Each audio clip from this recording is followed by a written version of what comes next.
There's Mo. Good morning, Mo.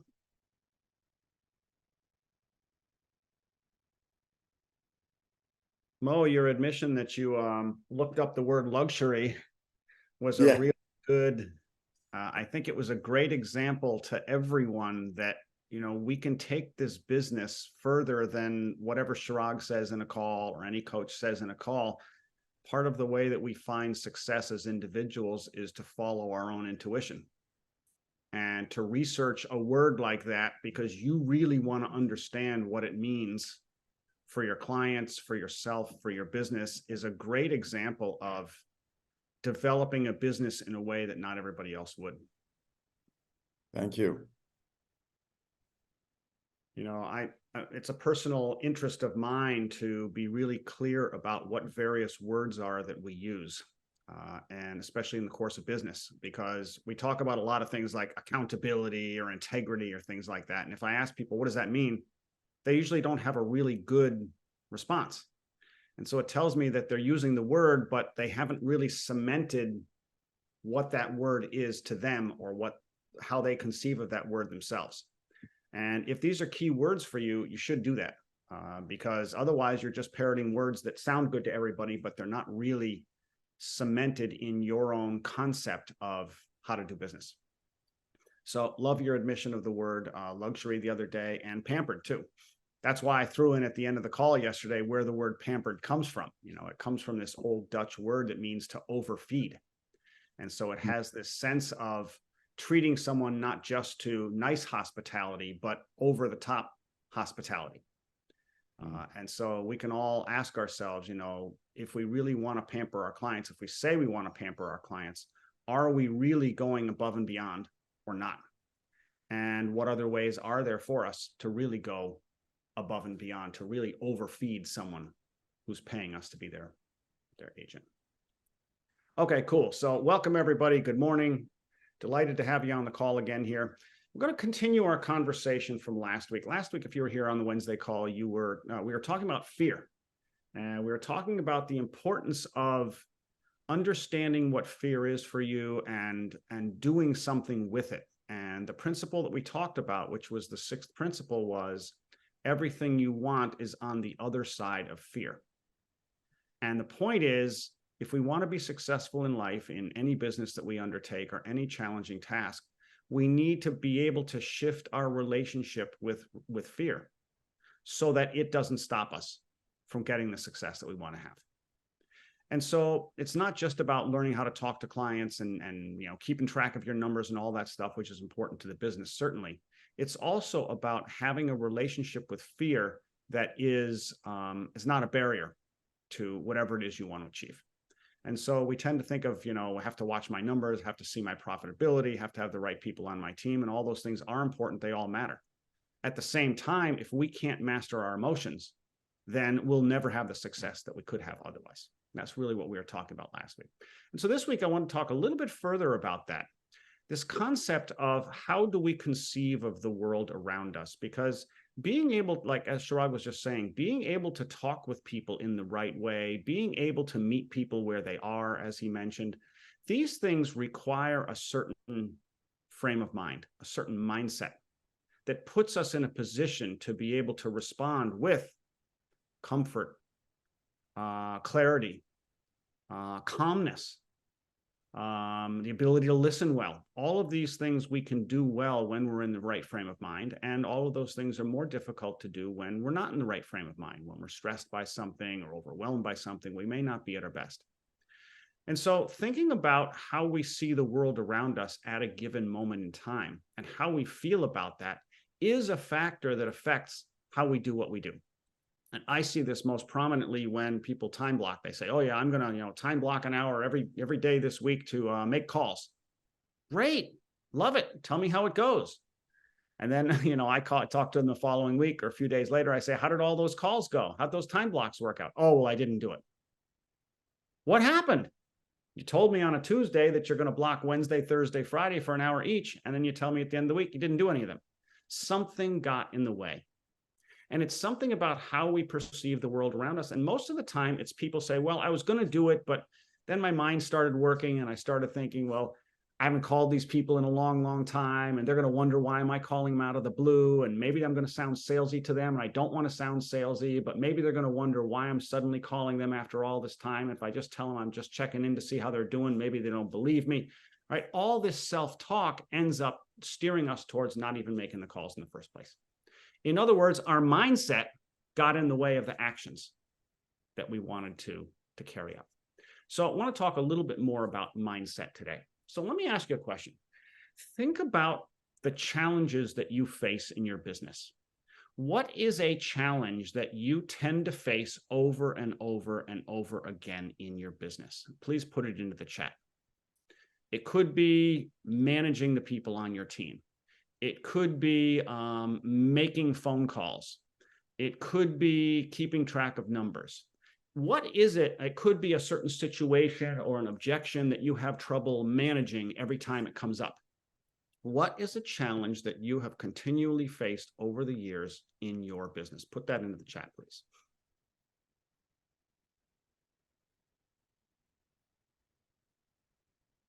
And if you tell me there's no challenges, then I'll say, great, you must be hitting every one of your goals.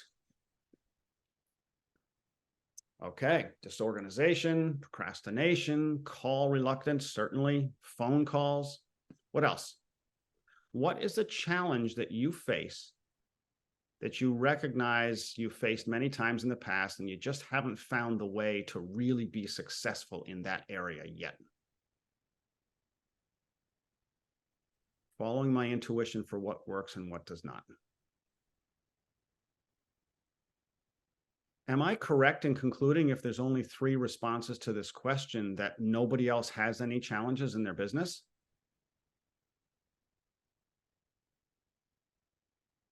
Does anyone see a challenge in the economic times right now?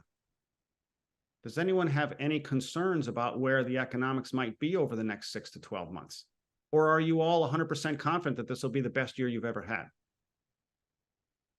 Because that's not what I hear. When I talk with folks, I hear a lot of folks saying, man, I'm way down this year. I don't see any light at the end of the tunnel yet. It's going to be kind of a tough, challenging, several months here. It's going to be worse before it gets better, something like that.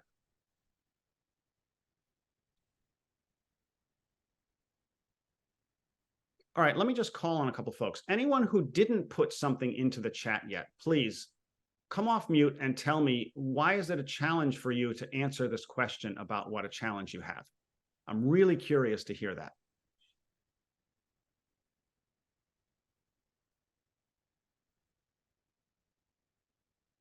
Lance, how about you? I don't think I see a comment from you here. Can you tell me what's the challenge for you in identifying a challenge for the business? Everything's just going swimmingly, or it's just you can't think of anything? Can you come off mute, please?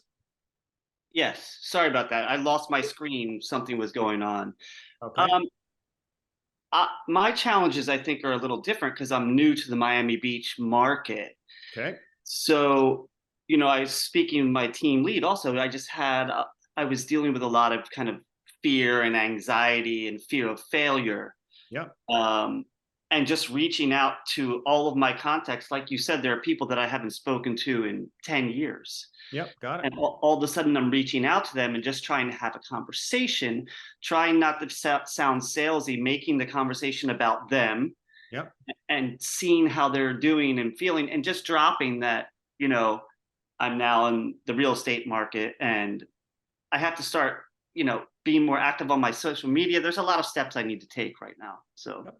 Got it. All right. Thank you for that. That makes perfect sense. So, being in a new place with maybe a new set of people that you don't know as well, or you haven't contacted others, very, very, sensible that that's challenging. And especially when you add fear, anxiety, and fear of failure into the mix, right? Those are his words, but certainly, applicable for anybody at one time or another.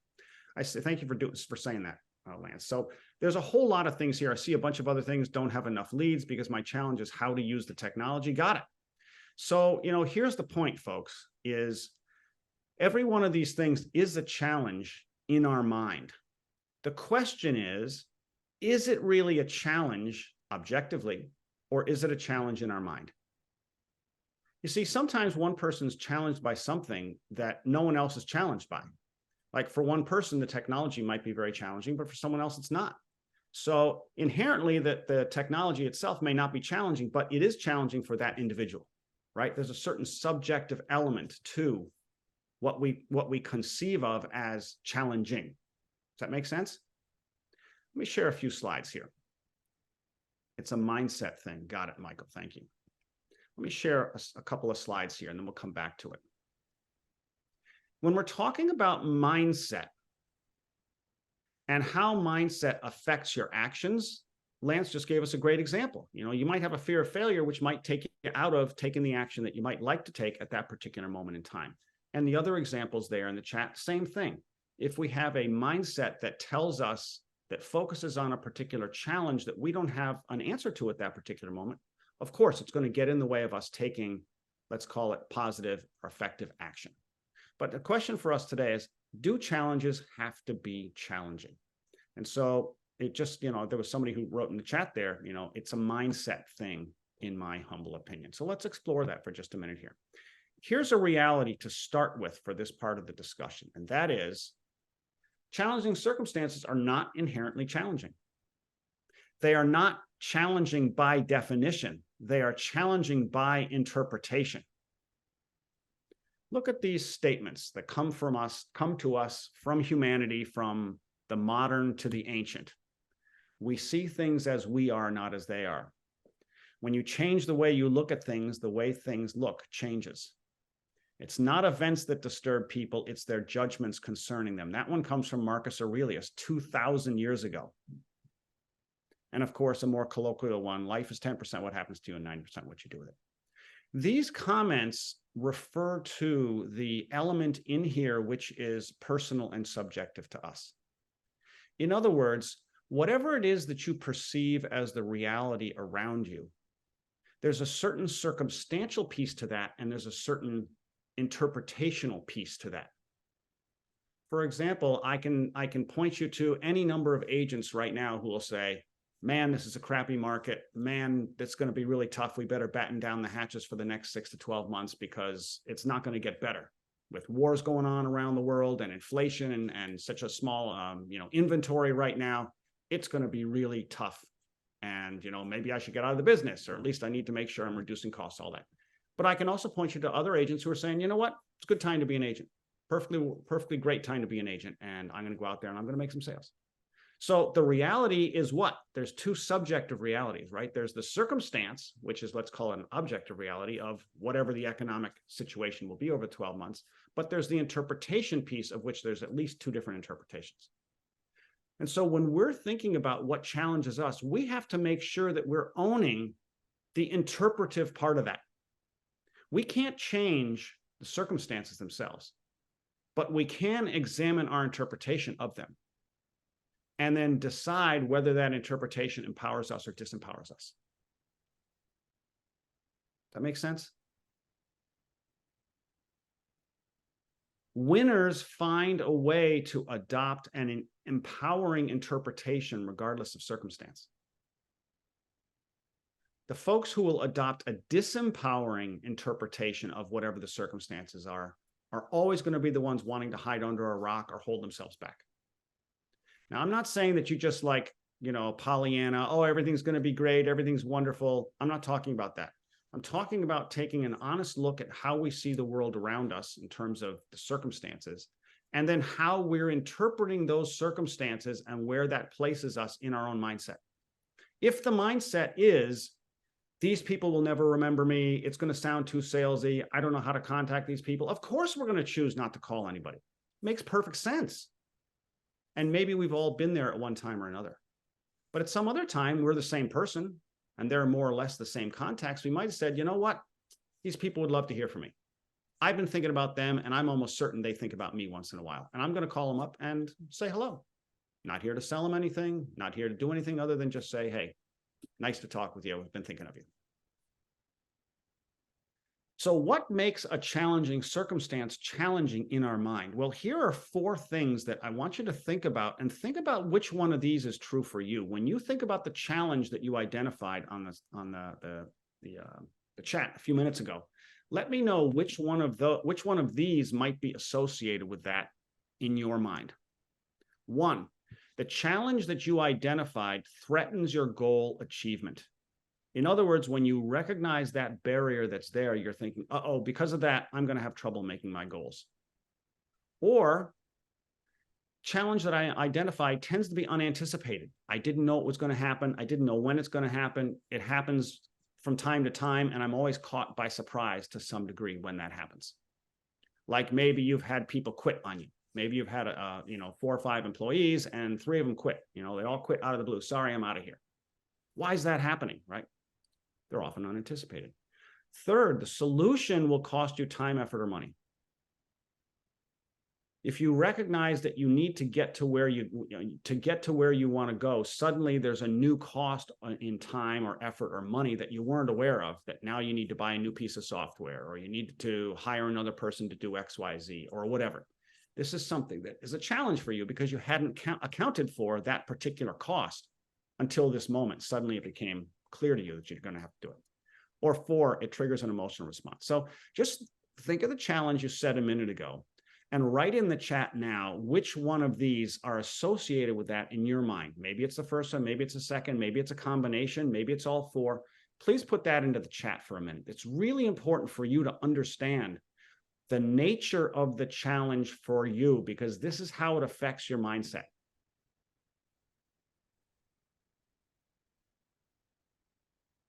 Second and third, fourth.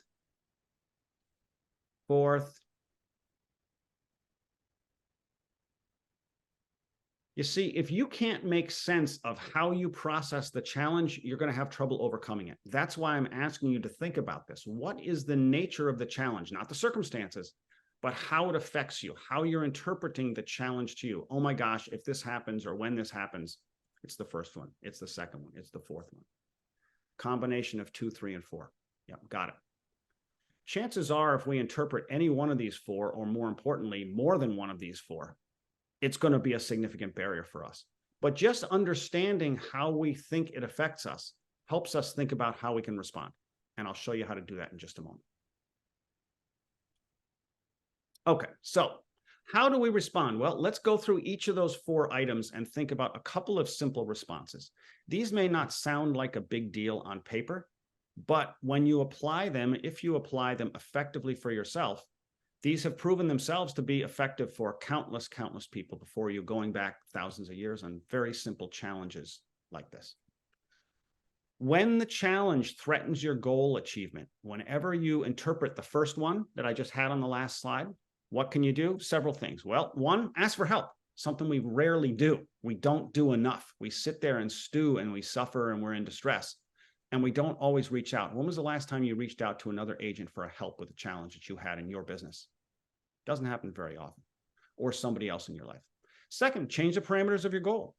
If this challenge means you're not going to achieve your goal by November 1st, you know what? You could make it November 15th. Let's say you fell down and you broke your ankle and you're not going to be able to do X, Y, Z for a month. Well, back your goal up a month. That can help relieve some of the stress.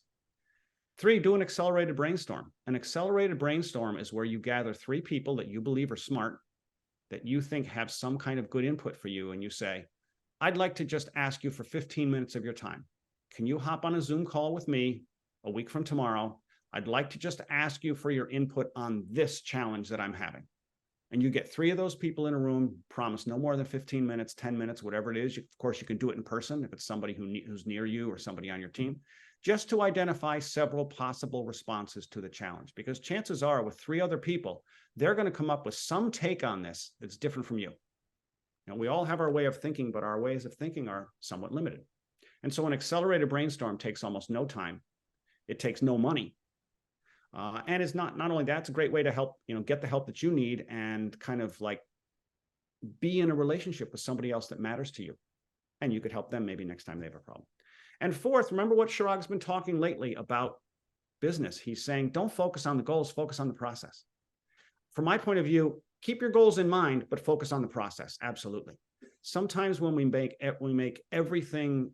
relate every single thing to the achievement of a particular goal, then that particular challenge threatens that goal and we're in distress.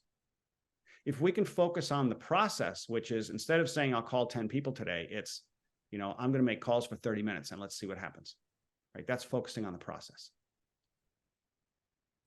Next, if the challenge is an unanticipated one, if you think about whatever you're thinking about, what you suggested before on the chat or whatever comes to mind in the next few days, if you realize that you're being surprised by this particular challenge, it happens and it happens more than once and you just didn't see it coming at least more than once, several things you can do. One, build some unscheduled time into your calendar.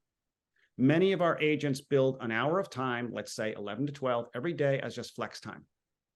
And that time is there, booked there in the calendar, so that if something happens that's unanticipated at 9:30 or 10, guess what? They have the capacity to deal with it. The problem that many of us have is our full day is, of course, scheduled out. And when something unanticipated happens, we don't have the time resources to deal with it. And so we're stuck, right? We have to drop something else out of the calendar in order to deal with this thing that's anticipated. So one response is to build some unscheduled time into the calendar. Very simple. And for some people, it's the right response. Second, and this is important for all of us, schedule time to think about, why were you surprised? Why did you miss this challenge? There's some kind of a block in your mind. There's something that you're not focusing on, something you're not thinking about enough, which is why it was unanticipated. And third, of course, whatever doesn't kill me, only makes me stronger. In other words, there's always an opportunity to learn from every challenge. And so when something comes up, it's telling you there's something you need to pay attention to there. There's something you need to learn and grow. There's a saying, mistakes show us what we need to learn. And here's an opportunity. When something pops up that we didn't anticipate, it's telling us we need to find a way to learn from this experience. Fourth, when they trigger an emotional response. Well, this gets into emotional intelligence a little bit, which is a big topic, but I'll just mention a couple of things here. When you find yourself feeling emotionally stressed, here's my definition for stress. Very simple. Unresolved emotional energy.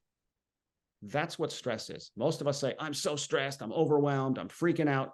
What you're really saying is you're having a powerful emotional experience and you're not sure what to do with all that energy. It's not resolved. So what can you do when you're experiencing that? Tons of things, from very simple to much more complex, but here are a couple of simple ones. One, count to 10. For some people, it's like, if I'm going to just blow up and blast somebody back for something that I think that they did to me, sometimes the best thing I can do is simply count to 10. Or take a 5-minute walk around the block, walk outside, put the phone down for 10 minutes, get yourself outside or to a different venue.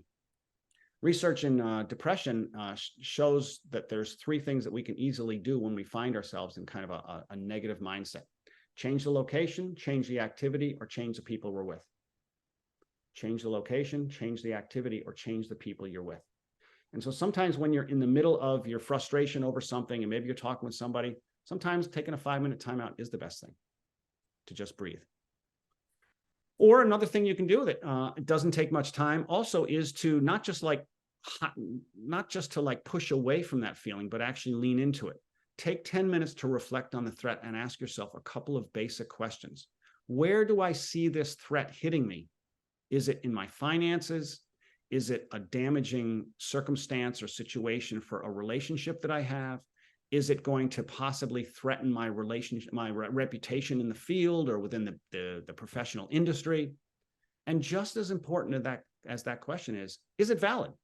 Because very often the way that we blow up things in our mind, we kind of go to a worst case scenario. And therefore we're dealing with something that's highly unlikely. It's not really a valid thing to be concerned about. Take it out, talk it out, name the fear. This comes from emotional intelligence work. Research shows that when we name the fear out loud, it reduces the activity in the amygdala of our brain, which is the emotional center of our brain. Surprisingly, people who have been doing emotional intelligence work for years have known this for decades. It was only recently validated scientifically. Simply saying the word helps us actually process the experience. So, for example, when I think that the economy is probably going to be challenging for the next 6 months and there's going to be limited inventory, I feel afraid. I feel worried for my ability to achieve, my goals this year. Simply saying the word afraid or worried actually has been scientifically validated to help us process what we're dealing with. And finally, of course, here's another question. How upset will I be about this in a year? So often we feel so freaked out by something in the moment. And if we look at it from a longer term view, it can remind us that not everything is important in the long run. And this is a very useful tactic for some people, not for everybody, but for some people, is to simply remember how important will this be a year from today. So how can you take action? Reflect on which of the impacts, and that was on that previous slide. Is it a threat to my goals? Is it a threat to my costs? Is it going to cause something cause an emotional reaction of some kind? Which one is it? Is it 1, 2, 3, or 4 from that earlier slide, or a combination? Choose one strategy off of here, or read an article or two about it. Choose a strategy and then apply the strategy 3 times and see if you have any kind of a movement or change in perspective or a change in feeling or experience. And if so, maybe that's a good approach for you. If not, there are others. There are countless ways for us to address these things. The only work is in finding the ones that work for us. For me, absolutely, going out for a walk in nature for 20 minutes is the best thing I can do when I'm freaked out about what's going on in business. Because I happen to like nature, and it happens to restore me physically and mentally. It's not true for everybody, but the point is, I've learned that about myself. My question for you is, what have you learned about yourself? So, okay, let me ask, we have just a couple minutes here. What's a particular response that was listed there, or a response that comes to mind for you in dealing successfully with the challenge that you face? Let's have 1 or 2 people come off mute. What is your response to that challenge that works for you?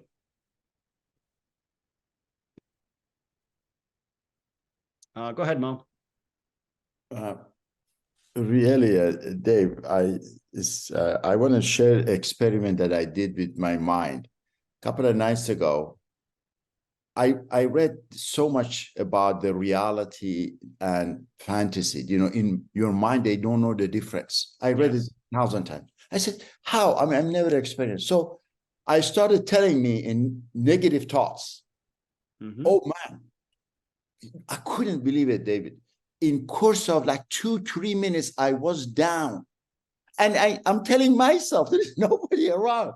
Yes. And it was mind-boggling because, again, I've never experienced it, you know, again, how talking to yourself and chatter in your mind affect you. I was telling myself, no, I was not reading. And immediately I said, I got you. And I get out of it. I mean, as it's like a movie. I mean, it's like not real. Yep. I put myself down and and in a matter of 2, 3, 4 minutes, I bring myself up. Yes. It's an unbelievable experience. I mean, this is the power of our own self-talk. You know, this is the whole point of today's conversation is we can put ourselves in a space of challenge, or we can take ourselves out of a space of challenge, and it's independent of the circumstances themselves. It really is about how we interpret what is around us. And that's why it's so important for us to understand how we think about these things. You have to understand, why was I surprised? What is my interpretation? Is my interpretation valid? Because all of this stuff does affect what you choose to do next. For anyone here who was at our event in Boston in 2022, I interviewed a lady who's a friend of mine and Chirag's, and we both have a lot of respect and admiration for her. And her name is Valerie, and she has a very interesting habit. You know, when you greet someone in America, it's very common to say, how are you doing? She has the same answer every time you talk to her. And her answer is, I am sensational by choice. She always says that, no matter what. And so imagine what it takes to say something like that. I am sensational by choice. What she's saying is, regardless of the circumstances in my mind, I am sensational by choice. I'm choosing to see myself as sensational, to see my life as sensational. And so that's a conscious habit that she has to remind herself to stay in a space of opportunity and possibility, rather than in a space of challenge or barrier or obstacle. And for all of us, this is part of the mindset skills that we need to develop, because we will always face challenging circumstances. But there's no circumstance that we can't find our way through, especially if we have the right mindset. So thank you, everybody. So great to see you this morning. I'm looking forward to seeing you again next Wednesday, when we'll be talking about the 7th success principle, focusing on the word impact. Have a great week, everybody. Look forward to seeing you again soon. Have a great day.